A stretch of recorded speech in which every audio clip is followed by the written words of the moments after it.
Esse é um Cápsula e nós vamos falar agora sobre a situação na Ucrânia. Hoje, dia 16 de junho de 2023, são 8 horas da manhã no Rio de Janeiro, 2 horas da tarde lá em Kiev, no momento que eu gravo esse vídeo. E hoje cedo, aqui em Kiev, a gente teve a chegada de vários chefes de Estado da África. O presidente da África do Sul, inclusive, é o primeiro membro do BRICS, primeiro chefe de Estado do BRICS que visita Kiev, né?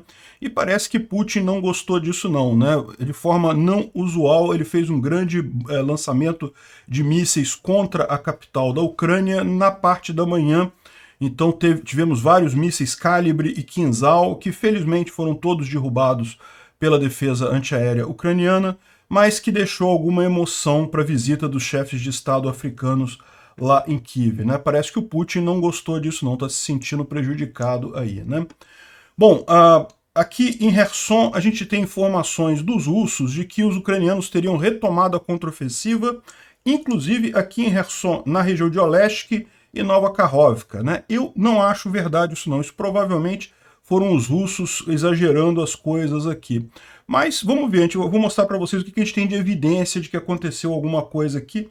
Eu acho muito pouco, não vejo como viável não. Outra coisa também reportam o aumento da intensidade do avanço ucraniano aqui em Zaporizhia. Isso aqui já é mais provável sim, né? Os ucranianos teriam já nesta noite avançado em direção aqui às cidades de Pitakiatyk e Zerebianki, a partir de Lobikov, também aqui em Orihiv, enfim, em várias direções aqui os ucranianos teriam avançado essa noite. A gente tem poucas informações ainda, silêncio operacional está imperando, mas a gente tem algumas informações que vêm lá dos russos e a gente vai falar sobre elas, né?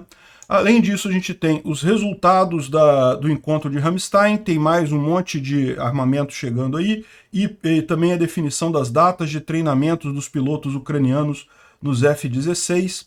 Vamos falar sobre esses e outros assuntos em detalhes. Essas notícias foram sugeridas por MPLA-PT Saia da Minha Vida, Sagat Bordiev e várias outras pessoas. Obrigado aí ao pessoal que sugeriu as notícias. Obrigado a você que está assistindo o nosso vídeo. Se você gosta do nosso conteúdo, por favor, deixe o seu like, se inscreva aqui no canal, né?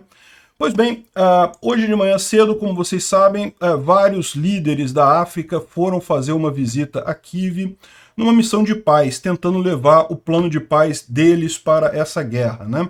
Eu confesso para vocês que eu não sei qual é o plano de paz das nações africanas, mas eu imagino que ela, da mesma forma que o plano de paz do Lula, não vai ser efetivo, não tem como outra saída que não envolva a retirada dos russos completa do território ucraniano, né? Então, esse aqui é o presidente da África do Sul, que foi visitar Bucha e Kiev, e aqui tem outros presidentes também, que foram o presidente de Zâmbia, do Senegal, da Ilhas Comoros, enfim, uma série de... e o presidente do Egito também, o Mustafa Madoli, também foi também nessa visita, né? E o ministro de Relações Exteriores da Uganda também estava lá. Então foi uma delegação da África justamente para levar essa proposta de paz lá para a Ucrânia. E nesse meio tempo, exatamente quando eles estavam em Kiev, a Rússia lançou vários mísseis Calibre e também Kinzhal, tá? A defesa antiaérea em Kiev esteve ativa durante a parte da manhã toda, com eles lá em Kiev, né?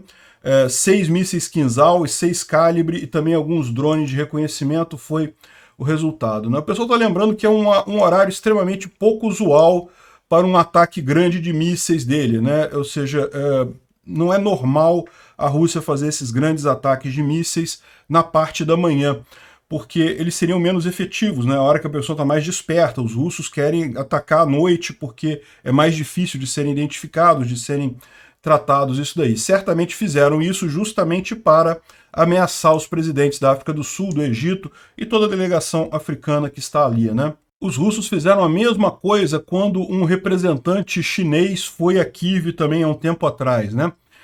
O representante chinês esteve lá também numa missão de paz, querendo conversar com o Zelensky, também não resultou em nada, mas foi significativa a ida dele. E também nessa oportunidade os russos fizeram questão de bombardear Kiev.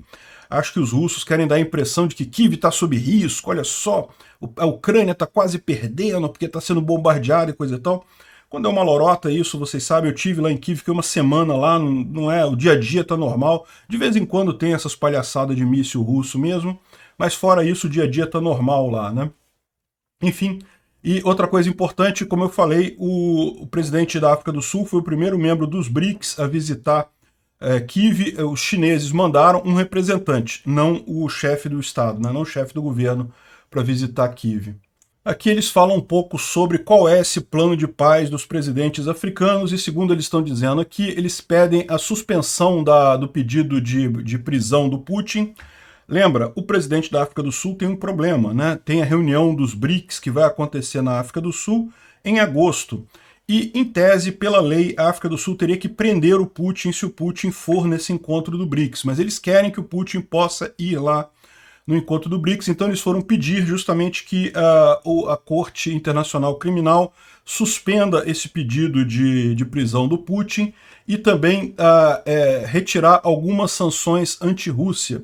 Foram pedir isso lá em Kiev, né? Eu não sei o que eles estão oferecendo em troca, ou seja, eles estão oferecendo o que em troca disso? Querem só que a Ucrânia pegue leve com o Putin e deixe por isso mesmo? Enfim, tá muito parecido com o plano de paz do Lula, que na verdade é recado do Putin dado por outra pessoa, né? Então não adianta nada isso daqui. Tá aqui foram o reporte das forças ucranianas, aqui ao meio-dia do dia de hoje, do dia 16, 6 mísseis Kinzhal, 6 mísseis Calibre e mais 2 drones de reconhecimento que foram derrubados, né? Infelizmente, esses mísseis mesmo derrubados acabaram atingindo residências e coisa e tal. Isso acontece, vocês sabem, né? Mesmo quando você derruba o míssil, você tira ele da trajetória, mas ele ainda pode atingir alguma coisa. Ele não explode, então o dano é menor, mas ainda assim esses mísseis são pesados, o dano acaba sendo bastante pesado aqui. Isso aqui foi no subúrbio de Kiev, algumas casas foram destruídas. Parece que uma mulher de 82 anos e um motorista foram feridos como resultado disso daqui, né? Felizmente não teve nenhum morto aqui. Bom, isso foi agora pela manhã. À noite também teve vários drones aqui, teve 2 Shahid que foram derrubados e mais um monte de drones de reconhecimento. Enfim, e um drone Zala também que foi derrubado também. Isso aqui foi durante a noite também lá pela defesa antiaérea de Kiev, né? Bom, falando de Kherson, continua o processo de salvamento das pessoas lá. Aquele negócio, as águas estão baixando, mas leva muito tempo para baixar a água, né? E daí ainda tem muito idoso, muito animal perdido. Essa senhora aqui, coitada, perdeu a casa toda, perdeu tudo, mas conseguiram resgatar o cachorrinho e o gatinho dela. Ela já está emocionada aqui por ter resolvido, uma senhora de 90 anos de idade. Enfim, aqui uma visão da diminuição do nível dos reservatórios. Essa região aqui, olha só como é que realmente está caindo muito rápido o nível dos reservatórios, né? Essa região aqui, ó, é essa região aqui, ó. Tá vendo essa área aqui do reservatório? Dá para ver que realmente ela diminuiu bastante a largura do rio aqui. O rio já ainda é um rio muito largo, né? Isso daqui ainda é difícil de atravessar. Não é uma coisa fácil de atravessar, mas realmente ficou uma distância bem menor agora, né? Em Kursk é essa região da Rússia aqui próximo à Ucrânia. Uma indústria em Kursk foi atingida por um drone. Parece que o incêndio é bem grande lá. Enfim, foi um drone. Provavelmente foi um drone ucraniano, né? Aqui também foi alguma coisa que os ucranianos atingiram na margem esquerda de Kherson, uma explosão bem grande. Aqui dá para ver a coluna de fumaça muito grande por ali. Esse é o ponto que o pessoal está falando, né? Que talvez os ucranianos estejam fazendo de fato uma contraofensiva aqui. E isso mostra que os russos explodiram a barreira porque justamente eles sabiam que os ucranianos fariam uma contraofensiva por aqui também, e isso acabou adiando os planos dessa contraofensiva ucraniana aqui na região, né? A gente não sabe, tá? O que eu vou mostrar para vocês aqui é uma série de indicações disso daí que podem ou não ser verdade. Mas vamos fazer primeiro um resumo do que a gente sabe sobre o que está acontecendo lá, né? Vocês sabem, a Ucrânia impôs silêncio operacional, tá todo mundo quieto, ninguém fala nada. Então, mas algumas coisas a gente fica sabendo pelos russos e até por alguns ucranianos também. Então, por exemplo, aqui o Noel Report está sumarizando alguns avisos feitos pelos russos, né? Então, os russos estão dizendo que teve um aumento na atividade em toda a linha de frente, principalmente na região de Robotny, Orihiv, e também ali em Velika Novosilka, eles começaram novamente a atacar Storomaiorsk e Uzorayne, e também eles estão dizendo que, olha aqui, o Raibar está dizendo que as forças ucranianas conseguiram fazer uma cabeça de ponte próximo de Olesk, né? Então você vê aquilo que eu falei, eles estão dizendo que Olesk é na margem esquerda já da região aqui, ó, é essa cidade, é uma cidade que ficou totalmente alagada pela represa, então os ucranianos teriam feito esse avanço aqui, né? Mas, de novo, eu sou cético quanto a isso, tá? Eu acho que ainda com o volume de água que está aqui, ainda é um volume muito grande, ainda seria muito difícil para a Ucrânia fazer esse tipo de coisa. Mas a gente não sabe, né? A informação que a gente tem é essa daí. Além disso, o Argonzo está dizendo que o exército ucraniano fez progressos em posições em Dorozhinianka, que é ali próximo de Robotny, seria uma cidade antes ali de Robotny, e também em direção a Pology. Então, também avanço naquela região ali. Além disso, algumas outras pessoas falaram algumas outras coisas sobre o que está acontecendo aqui. Então, só lembrar que nada disso daqui é oficial, é tudo alguém falando em algum lugar. Mas, segundo eles estão dizendo aqui, a Ucrânia avançou até 1 quilômetro ao sul de Vuhledar, e isso teria sido um comandante do Comando Sul da Ucrânia, né? A Ucrânia também enviou para a frente de batalha apenas 3 das 20 brigadas que estão preparadas para a contraofensiva, 12 delas são armadas com equipamento ocidental, eram 9, parece que são 12 na verdade, né? E 8 são brigadas de assalto com equipamento soviético mesmo, muito embora possa ter algum equipamento ocidental também. E só 3 dessas 20 brigadas que foram colocadas em batalha, né? Isso foi aquela reportagem da Reuters que falou ontem. A Ucrânia avançou 7 quilômetros entre Makarivka e Novodonetsk. Makarivka aqui, Novodonetsk aqui. Os ucranianos teriam avançado 7 quilômetros aqui, ou seja, eles teriam tomado essa área, não tem nenhuma cidade aqui, mas eles teriam tomado as posições russas nessa direção, né? Ele fala aqui que as forças ucranianas estão se reagrupando em Makarivka para fazer mais uma empurrada em direção, mais um avanço em direção ao sul. E também fala que os ucranianos empurraram os russos 2 quilômetros próximos a Klishivka, ao sul de Bakhmut, e liberaram ainda uma área de 4 quilômetros por 1,5 quilômetros ao sul de Novodanilivka. Novodanilivka é aqui em Orihivka, tá vendo aqui? Novodanilivka já está nas mãos dos ucranianos, mas o que ele está dizendo é que eles teriam avançado mais 1 quilômetro por 4 quilômetros aqui em direção a Robotny, né? Outra coisa, segundo ele está falando aqui, é que está tendo vários reportes de doenças na Crimeia depois da destruição da represa de Nova Kakhovka, porque agora eles estão sem água. Então, provavelmente estão com problema de doenças por lá, né? Estão acabando usando água de não boa qualidade e com isso aumentando as doenças por lá. É uma pena isso, porque isso acaba afetando a população civil da Crimeia, né?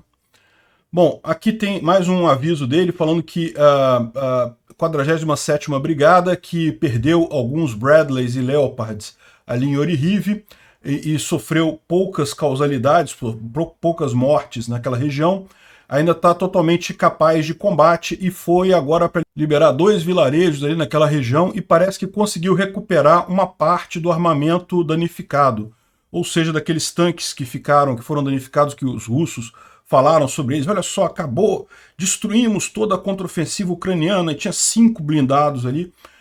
Os ucranianos foram agora fizeram um novo avanço ali, conseguiram recuperar pelo menos parte desses tanques danificados, desses blindados danificados, né? E também ele lembra que o Putin, ontem, naquela entrevista que ele deu com os correspondentes militares, né, ele falou que a Rússia perdeu 54 tanques nessa última semana, né? Ou seja, se ele está dizendo 54 é porque deve ter perdido muito mais do que isso, né? Mas mesmo que fossem 54, repara, os ucranianos perderam ali 5 blindados, incluindo um tanque. Podem ter perdido mais alguns blindados também, mas o número ainda é muito inferior ao que os russos estão perdendo nessa contraofensiva, né? E bom, aqui a gente chega num ponto que eu não sei o que pensar disso, né? Como a gente está falando, os russos estão dizendo que os ucranianos estão avançando em Nova Kakhovka e Olesk. Então, isso daqui, segundo o morador está dizendo, é que ele gravou uma briga, tiros, né? As pessoas dando tiros, supostamente os ucranianos avançando ali em Nova Kakhovka. Vamos ouvir o que ele está dizendo aqui.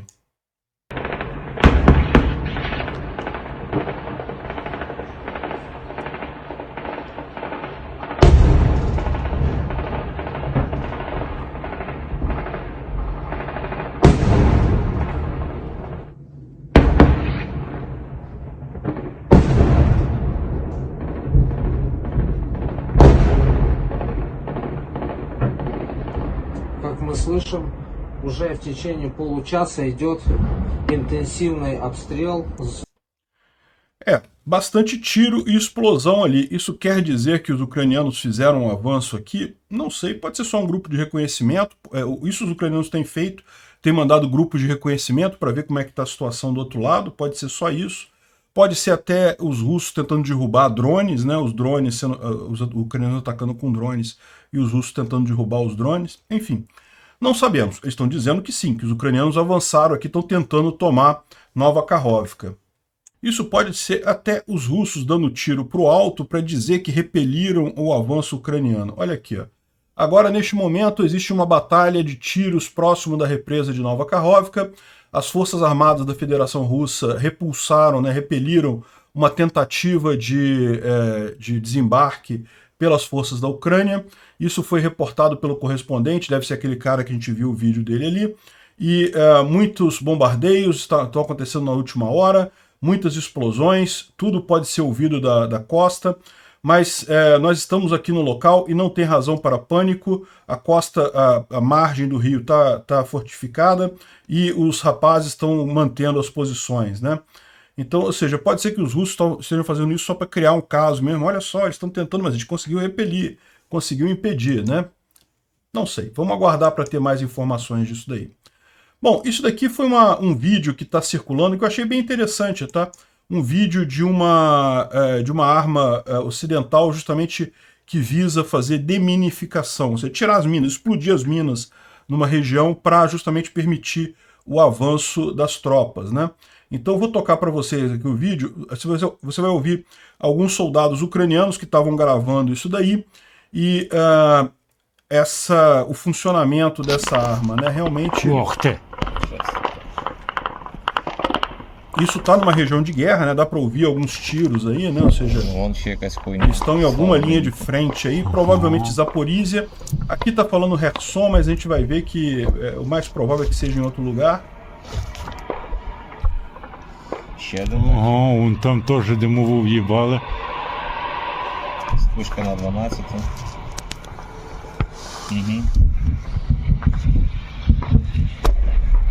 Aí você começa a ver um monte de minas explodindo aqui, né? Eu confesso pra vocês que eu não sei como é que funciona essa arma, não. Tá? Титанчика уже не видно.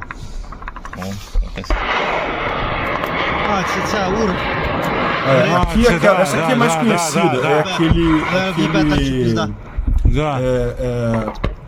É aquela corda explosiva que eles colocam, né? E aí agora isso explode. E faz uma onda de choque grande que todas as minas naquela região elas explodem também, né? Bom, enfim, eles estão usando isso daqui para justamente tirar as minas, o que significa preparação para algum avanço, né? Aqui eles estão dizendo que é em Kherson. Eu não sei se é Kherson, não. Porque aqui está dizendo que é Zaporizhia. Eu acho que é Zaporizhia. E tem um outro aqui dizendo que é Kurdyumivka, próximo de Bakhmut. Não, eu acho que é Zaporizhia mesmo, né? Mas enfim, estão usando essa arma justamente para limpar a linha de frente das minas, que é o maior obstáculo realmente para o avanço ucraniano ali na região, né? Aqui os bloggers russos estão falando que tem muita briga, né, ali na região de Lobkov, em direção a Piatyhatsk. Lobkov, essa cidade aqui, Piatihhatsk, essa outra aqui, Jerebianki, essa outra aqui. Essas duas aqui ainda estavam nas mãos dos russos. Os ucranianos já estão lutando aqui nos arredores da cidade, né? Tá bem claro o que está acontecendo aqui. Lobkov também já esteve na mão dos russos. Essas áreas cinza mais escura aqui, o azul escuro aqui, elas eram áreas que já foram tomadas pelos russos e agora os ucranianos retomaram. Então essa área aqui foi retomada pelos ucranianos. Aqui está na zona cinza, ou seja, ninguém controla a cidade, a coisa está indo e vindo aqui. A gente espera que os ucranianos em breve retomem essas cidades de vez, né? Aqui o Tendar também reforça, múltiplas fontes dizem que tem muita briga na região de Piatihhatsk e Zerebianki, né, no sul de Lobkov, e também estão dizendo que as forças russas estão usando T-62 e T-54 como SPGs para retornar fogo, ou seja, estão usando o tanque como artilharia. Qual que é o problema disso? Por que isso é uma coisa que o pessoal está chamando a atenção? Porque você tem artilharia móvel, que são os tanques feitos para lançar cargas de longa distância, né? Artilharia são aquelas armas que você bota, canhões ou obuses, que são feitas para lançar projéteis a muita distância.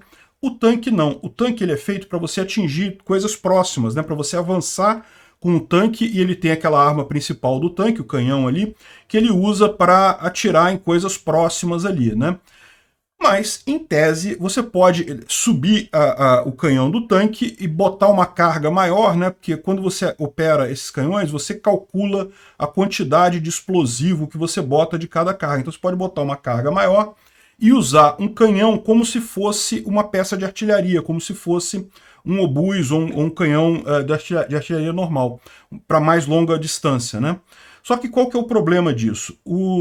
O barril, né, o cano do tanque, não foi feito para isso, ele não tá preparado para fazer tiro de longa distância, né? Então, assim, até funciona, até dá para fazer isso, mas é tipicamente uma coisa que dura poucos tiros e o tanque se torna inútil, né? Ou seja, os russos estarem fazendo isso, estarem usando o T-62 e T-54 para fazer fingir de artilharia, só mostra que eles estão no desespero ali, que eles não têm outra coisa para usar. Seja porque eles não têm mais peças de artilharia para atingir, seja porque a munição de artilharia acabou. Eles não estão recebendo munição de artilharia, aí o que eles têm é munição para o canhão do tanque, então eles estão usando o tanque como artilharia, né? Ou seja, é um movimento desesperado deles aqui, indica que eles estão com problemas nessa região. O blogger militar russo Voenkor, ele fala aqui que na direção de Zaporizhia, as forças armadas ucranianas estão atacando Robotny, isso já estão há algum tempo, e na direção da cidade estrategicamente importante de Tokmak, né? Vocês reparam que tem algumas diferenças de escrita de nome de cidade, isso é comum, tá, na Ucrânia, tá? Existe algum progresso, ou seja, os ucranianos conseguiram avançar alguma coisa. Eles tomaram novas posições também em Dorozhnyanka, e isso é a estrada na direção da cidade importante, estrategicamente importante de Polozh. A artilharia russa atingiu as unidades ucranianas em Ruliapole e Krasna. As Forças Armadas da Ucrânia atingiram posições das Forças Armadas russas em Piatihhatsk. Bom, o que ele está dizendo aqui, né? Ele está falando dessa região aqui, né? Primeiro que os ucranianos estão avançando aqui de Oryhiv, brigando por Robotny em direção a Tokmak. Tokmak está aqui embaixo. Tokmak é a cidade estrategicamente importante aqui, a mais estratégica de todas nessa região. Mas os ucranianos, por enquanto, estão lutando aqui por Robotny, né? Agora, o que ele falou ali, e que está corroborado por outras fontes também, é que os ucranianos avançaram aqui, avançaram pelo menos 1,5 km, ou seja, aqui pra gente parece que não tem nada aqui, né? Mas certamente tem um monte de trincheiras russas aqui, de posições defensivas russas aqui. Os ucranianos conseguiram avançar e estão um pouco mais próximos de Robotny, né? Ou seja, corrobora aquilo que a gente viu o ucraniano falar, que a 47ª Brigada retomou parte da área que tinha sido perdida aqui, né? E também ele fala sobre Ruliapole, que é essa cidade que está na mão dos ucranianos aqui, que estariam avançando em direção a Polozh, que é essa outra cidade aqui, também uma cidade importante, não tão crucial, mas importante também. Por quê? Porque ela também é a passagem desse rio aqui, né? Esse rio aqui pode atrapalhar o avanço ucraniano nessa região, então é importante tomar Položį pela passagem do rio que tem por aqui. Então, ele falou em Dorozhenianka, mas essa cidade já está na mão dos ucranianos, então provavelmente ele está se referindo a posições que estão aqui ao sul da cidade de Dorozhenianka, né? Mais um blogger militar russo aqui preocupado, o Rogov falando que está preocupado com a situação lá em Zaporizhia, porque os ucranianos estão ativos na região, na direção de Oryhiv, e os movimentos ali aumentaram de forma abrupta. Depois de uma longa preparação de artilharia, a infantaria está entrando em batalha, né? Ou seja, de novo falando aqui da região de Oryhiv, essa região aqui em direção a Tokmak, mas o primeiro objetivo ucraniano é justamente Robotyne, e como eu falei para vocês, a principal força russa, a principal linha de defesa russa está passando aqui, ó, por Novopetrovivka, essa outra cidade aqui. Então os ucranianos ainda não conseguiram chegar em Robotyne, o grande desafio deles vai ser passar por Novoprokopivka e depois, lógico, tomar Tokmak, que vai ser também um desafio grande aqui, né? E Tokmak é importante também pela questão da passagem do rio. Esse rio aqui é um rio grande e tem várias passagens por Tokmak. Fora de Tokmak tem poucas passagens nesse rio aqui, né? E se você reparar, aqui ó, o que os ucranianos querem tomar é Melitopol, porque eles chegando daqui até Melitopol, eles cortam essa passagem, essa ponte de terra aqui da Rússia, né? A Rússia não pode mais alimentar a Crimeia por essa passagem aqui. Mas repara, a oeste desse rio aqui, ó, não tem nenhum outro rio, então isso aqui os ucranianos conseguem avançar até Melitopol. Mas desse lado de cá tem vários rios, ó, e o maior deles é esse justamente que passa por Tokmak. É esse que pode prejudicar os avanços ucranianos por aqui. Então por isso que Tokmak é uma cidade muito importante. Da mesma forma, Položį tem um outro rio aqui também, que pode atrapalhar esse avanço ucraniano aqui, né? Rios na vertical não atrapalham porque eles estão no mesmo sentido das forças ucranianas, né? É o que está acontecendo aqui em Velika Novosilka. O rio está até ajudando os ucranianos aqui porque ele cria uma barreira entre os dois lados, né? Mas esses rios que estão aqui na horizontal nesse mapa, né, ocorrendo de leste para oeste, eles são problemáticos e daí a importância de Tokmak e Položį. O 13, que é mais um blogueiro militar russo, está de novo apavorado aqui dizendo, olha só, eu sigo a lógica que quando as unidades de combate são removidas de uma área e não existem mobilizados e mais ninguém para ser colocado naquele lugar, ou seja, áreas não cobertas, e 2 horas antes houve informação de que a atividade do inimigo iria nessa direção, você não precisa ser um estrategista para entender que se o inimigo não está flertando com a gente, e os ucranianos geralmente não fazem isso, ele usou um nome aqui, um xingamento, mas enfim, é um cara russo, está falando dos ucranianos, ele usa palavrões, né? Então nós teremos problema. Parece que algumas pessoas querem acreditar em milagres, na mágica das estrelas e dos números, mas no final a lógica ordinária ganha no final. Eu espero estar errado e que nada aconteça, né? Bom, a gente não sabe exatamente do que ele está falando aqui, mas o que ele está dizendo é que quando ele está dando a entender que os russos retiraram tropas de uma região, então tem áreas não cobertas agora na linha de frente e que teve a informação de atividade inimiga nessa direção, provavelmente é porque é um problema muito grande para a gente, né? De novo, ele não fala o que é, aonde é, o que é. Mas o que dá a entender disso daqui é que justamente ele está falando da região de Kherson, né? Porque vocês lembram, depois da destruição da barragem aqui, os russos aproveitaram que não haveria contraofensiva ucraniana por aqui para tirar as tropas que eles tinham de reserva aqui e mandar para tentar segurar a contraofensiva que estava acontecendo aqui em Zaporizhia, né? Só que agora eles tiraram as tropas daqui, deixaram áreas descobertas e pode ser que a gente esteja vendo os ucranianos avançarem por aqui. De novo, a gente não tem indicação de nada disso, né? Outro lugar que estão falando de avanço ucraniano que não tinha sido falado até aqui, que é justamente Vuhledar. É meramente rumores, tá? Não tem certeza de que está acontecendo isso, mas segundo diz o pessoal, as unidades ucranianas avançaram em direção ao inimigo até 1 quilômetro, né? Ou seja, os ucranianos teriam avançado aqui na região de Vuhledar. Onde é que é Vuhledar? É um pouquinho mais para cá. Aqui é onde está toda aquela frente de Velika Novosilka, né, que os ucranianos estão avançando. Um pouco mais para leste fica Vuhledar, né? É uma cidade que Pavlivka e Mikilsk estão na mão dos russos. Os russos tentaram tomar Vuhledar durante muito tempo, mas não conseguem. E agora os ucranianos teriam avançado 1 quilômetro, teriam retomado essas dachas aqui ao sul, a região de Mikilsk. Enfim, eles falam aqui, ó, tá vendo? Aqui, ó, Vuhledar está aqui. Isso aqui é uma grande explosão que aconteceu nessa área aqui, mas essa área é uma área cinza, ou seja, não está nem com russos nem com ucranianos. Essa explosão aqui teria acontecido nessa área, não dá para saber exatamente o que foi atingido aqui, se foi tropa russa, se foi tropa ucraniana, porque como a gente está vendo aqui, essa área ela está no meio da zona cinza, né? Tem tanto russos quanto ucranianos ali.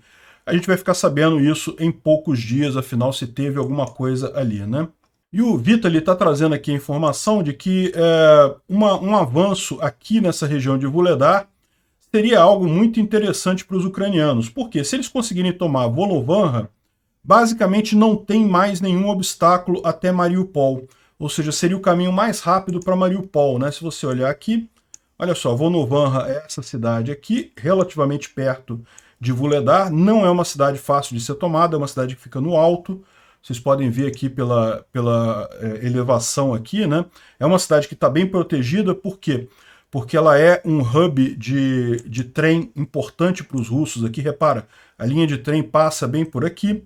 Mas, uma vez feito isso, você pode pegar essa H20 aqui, ó, e você vai direto para Mariupol. Repara que tem poucos cruzamentos de rios, poucas coisas aqui. Então, é realmente um caminho praticamente reto até Mariupol. Então, essa seria uma outra possibilidade, e uma coisa que dá uma certa credibilidade a isso é justamente que os ucranianos começaram os ataques por aqui. Lembra, isso tudo aqui pode ser ataque de mera distração, né? Ou seja, o principal eixo de ataque dessa contraofensiva, a gente ainda não sabe onde é.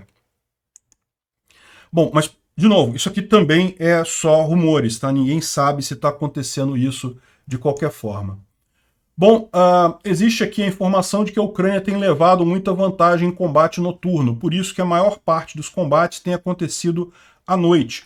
Os equipamentos de visão noturna ucranianos, que na verdade vieram da OTAN e coisa e tal, são muito superiores aos soviéticos que a Rússia usa.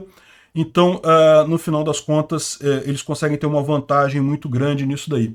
Esse é um dos motivos também porque a gente está comprando um drone termal lá com o Alex Silva, lá na nossa campanha. Uma das coisas que a gente vai comprar, além dos carros, é um drone de visão noturna para ter esse tipo de capacidade que realmente ajuda bastante lá. E já que combate noturno é uma coisa positiva para os ucranianos, essa oportunidade que a gente tem agora é realmente uma oportunidade muito boa. Desde o dia 14 você tem lua nova, né? Então até o dia 22, mais ou menos, você vai ter aqui a lua nova. Só a partir do dia 23 que começa a ter um pouco mais de lua, e lembra, sem lua no céu, fica tudo muito mais escuro, a noite é muito mais escura, quem tem um bom equipamento de visão noturna acaba sendo privilegiado nesse caso, né? A lua nova é agora no dia 18, então o dia 18 é o auge da escuridão naquela região ali, na verdade na Terra inteira, né? A lua é a mesma em todo lugar, né?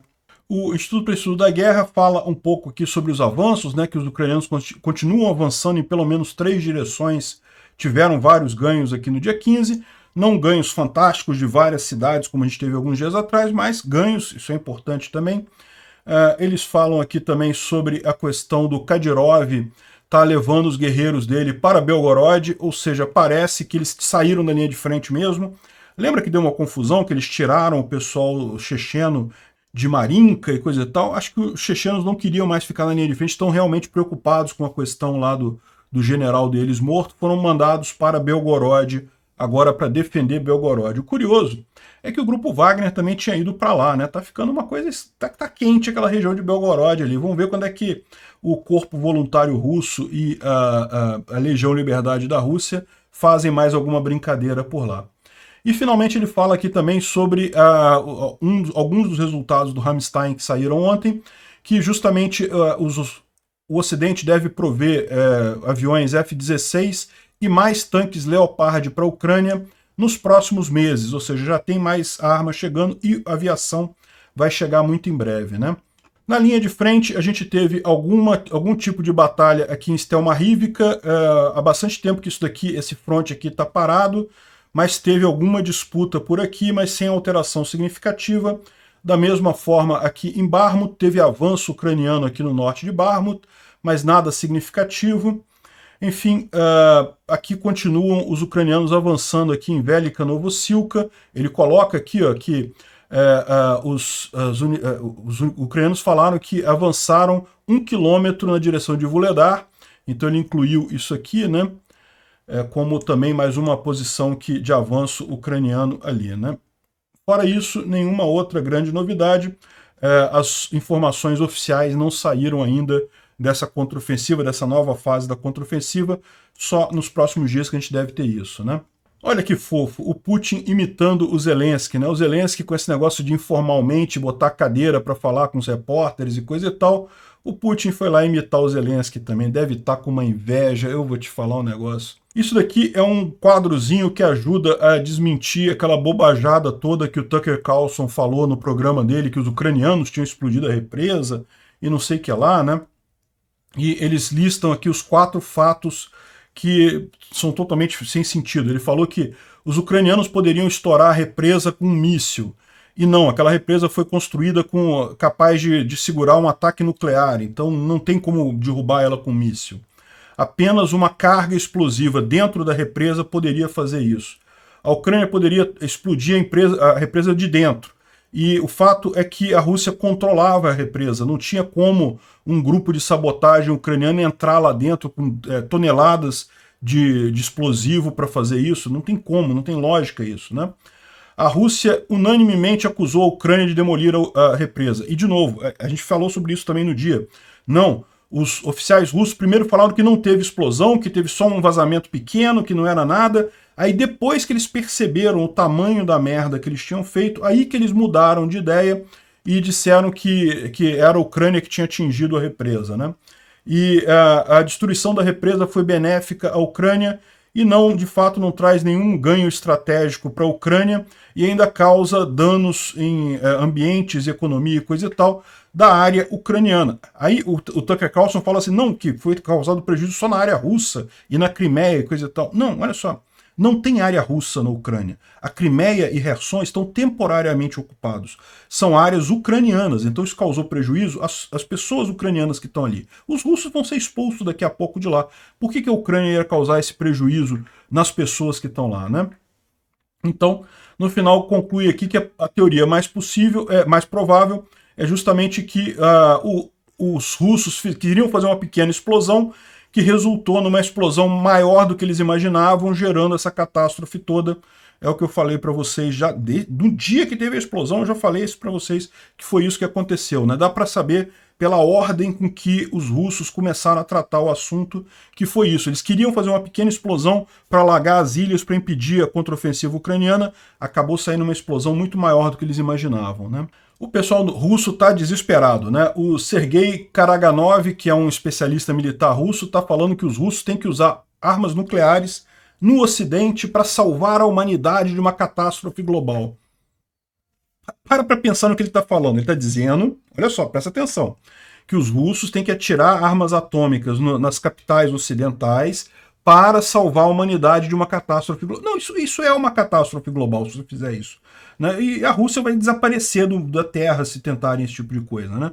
Não vão fazer isso. Isso daqui é justamente para mostrar como o pessoal está descolado da realidade. Não existe essa possibilidade da Rússia usar armas nucleares, até porque, se usar, a China, que é a única coisa que segura a economia russa, vai também se voltar contra a Rússia, então não existe essa possibilidade. Bom, está acontecendo a Feira Internacional Econômica de São Petersburgo, né, que é supostamente um encontro de países alinhados à Rússia na questão econômica e coisa e tal.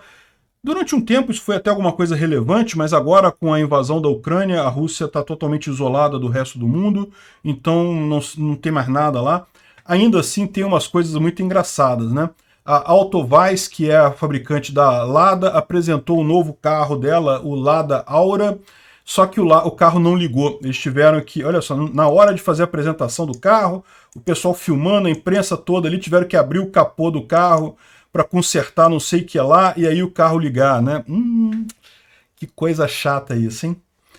Bom, uma outra informação que é preocupante é que parece que teve troca de tiros na fronteira entre a Polônia e a Bielorrússia.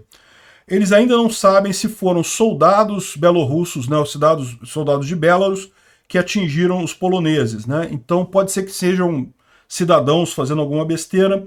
Enfim, mas isso daqui é arriscado, porque vocês sabem, a Polônia faz parte da OTAN, né? E se for realmente...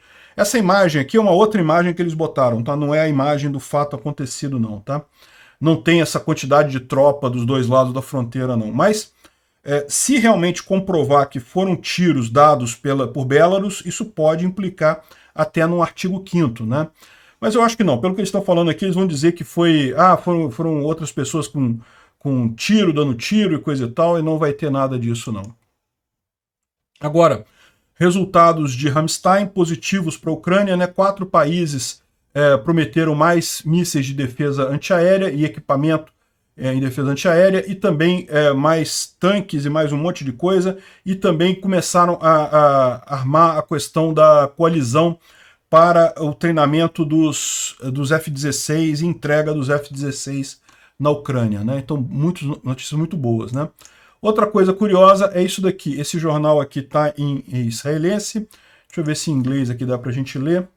Parece que tem centenas de tanques antigos israelenses que estão indo para a Europa, um acordo histórico, né? Eles não falam para qual país da Europa.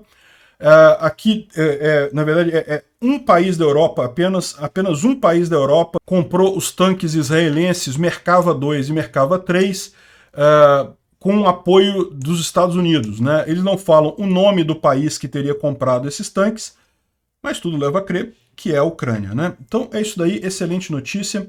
Esses tanques podem ser velhos para Israel, mas são tanques de boa qualidade, então podem ser muito úteis na Ucrânia ainda, e por serem velhos justamente são mais baratos, então também não impacta em tanto o orçamento da Ucrânia lá, né?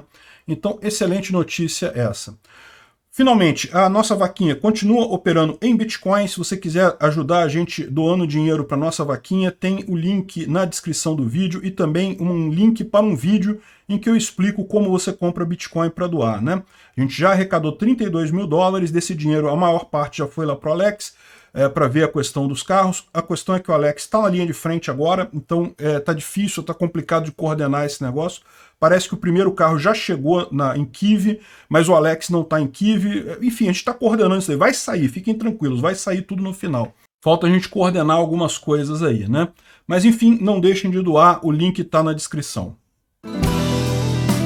Obrigado por assistir o vídeo até o final. Além de curtir, compartilhar e se inscrever no canal, considere se tornar patrocinador com valores a partir de R$ 1,99. Clique no botão Seja Membro abaixo para saber as condições e vantagens de patrocinar o canal. Mais informações sobre o nosso projeto, visite nossos sites indicados na tela.